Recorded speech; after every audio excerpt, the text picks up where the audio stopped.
Hey, Ed here from 10,000 Foot View, and I've got another Google Ads quick tip for you today. Just before I jump in, a reminder to please like our content and subscribe to the channel. We post about Google Ads at least once every week.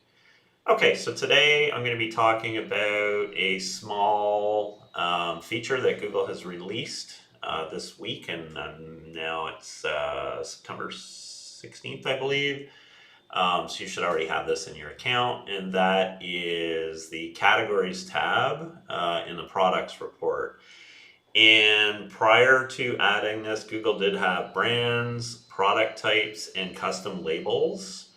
And each of these allows you to segment your products into different categorizations or taxonomies, right? So in the case of brands, that would be your brand field in your product feed. Product types would be your product type field, and custom labels would obviously be the custom labels fields, multiple fields.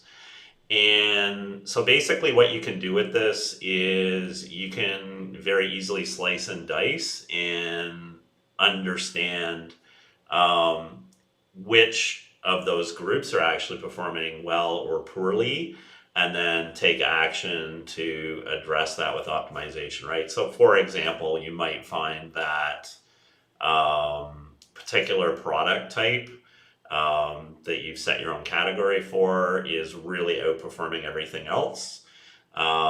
Maybe the ROAS is like 4 times what you're getting on average and well above what your target is.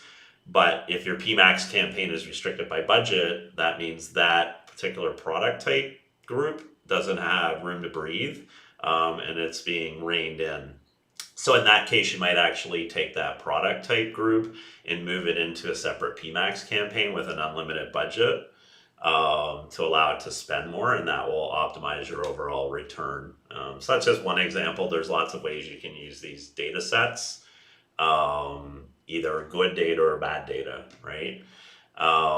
And so what Google has done recently, I believe it was last week, they rolled out categories as an additional filter. And what categories is actually Google categories, so their own taxonomy. It's the standardized product descriptions that that they use to identify various products. And it is important to use that and to use the most granular option so that you have high specificity. Didn't really say that right. Specificity. So that Google can do a better job of setting bids for you.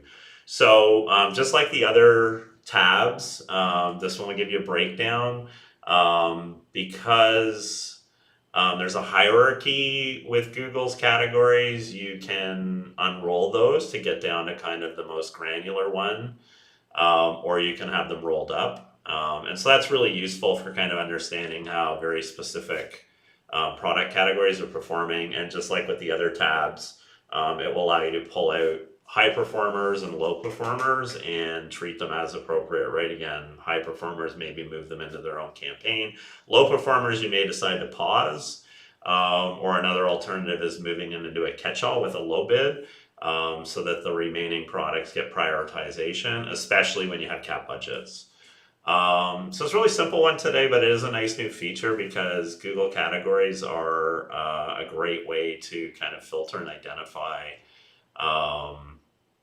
different segments.